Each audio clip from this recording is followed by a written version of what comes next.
Hello, Mr. Michael. How you doing? I'm wonderfully blessed, sir, and so are you. And a big, big, big congrats on Better Man. It's a captivating, entertaining look at one of the greatest showmen on earth. It is, Pun it is. intended. Thank you so much. You're so welcome. So give us a quick genesis. What got you interested in co-writing and directing the film? And then, you know, the big monkey in the room. Why do you want to represent Robbie Williams as a monkey form in this film?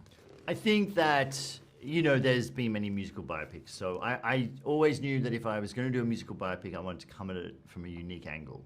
After talking with Rob and meeting with him, it became clear that he definitely would say things like, I'm just dragged up on stage to perform like a monkey, or I'm up the back performing like a monkey. He also said things like, once you become famous, you stop evolving. Yeah. Which I do agree with. Yeah. And so it was all these combination of things that he said that led me to ask him the question, if you were to be an animal, how would you see yourself? Yeah. And he immediately said lion, to which I was like, that's not going to work. And I said, really? And he went, well, actually, if I'm being honest, I'm more of a monkey, a cheeky monkey. And the moment he said that, I said, all right, how about in the film, rather than seeing you the way that we see you, I portray you how you see yourself. And that means the entire film, you're a monkey. It's never mentioned. It's just what you are. And he was like, I love it. He was on board immediately. Well, you know, here's the thing. I thought you were just monkeying around when I heard about the premise. Yeah. But when I saw the film, I'm like, wow. I mean, you never even notice it. No. You probably notice it for the first 10 seconds, maybe. And then first 5 minutes, you're like, yo, he's a monkey. And then you just... Yeah, and it just became, you don't question it. And part of it really is Jonno. I mean, I think he brings so much humanity. Could not agree more. You know? Yeah. Jonno's performance is breathtaking. Yeah, and it's raw and it is grounded, and I am so blessed that we had Jonno portraying Robbie in this film. And the music. I love, by the way, my one complaint. Complain away. You didn't use Millennium. I love that song. It doesn't make sense. Everyone says that. All right, I'll tell you why I didn't use it. All the songs are narrative driven.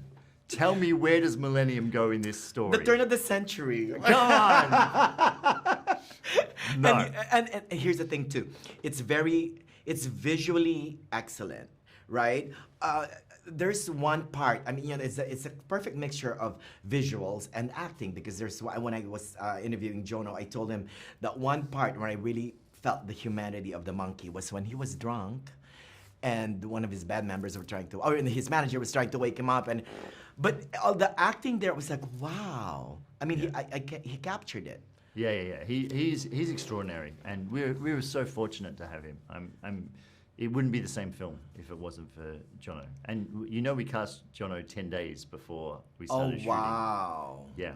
I told him it's like the new Andy Serkis. Right? Yeah, it's a beautiful compliment. That's a beautiful compliment. Oh, now there's a lot of themes here, right? So many themes. The burden of fame, self-image, father and son dynamics.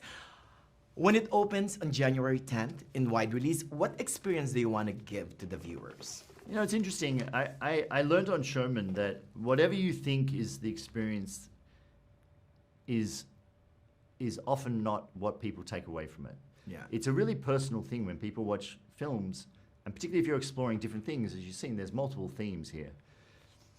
What people really latch onto, and they, you know, whether it's the father-son relationship, whether it's one of mental health, whether it is one of self-doubt and anxiety, all of those things, they're such deeply personal things that people really hone in on specific things, and that's what they take away.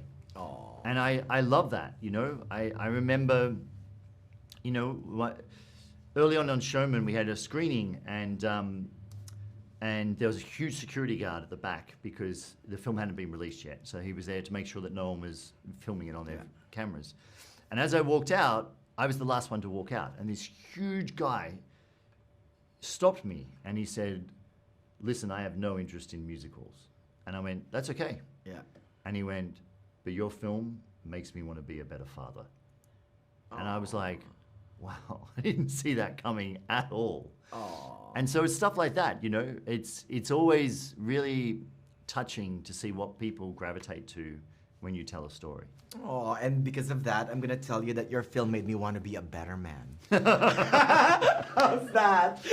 Good wrap up. Good wrap up. Thank you, Mr. Michael. A big congrats again and good luck on everything, okay? Thank you so much.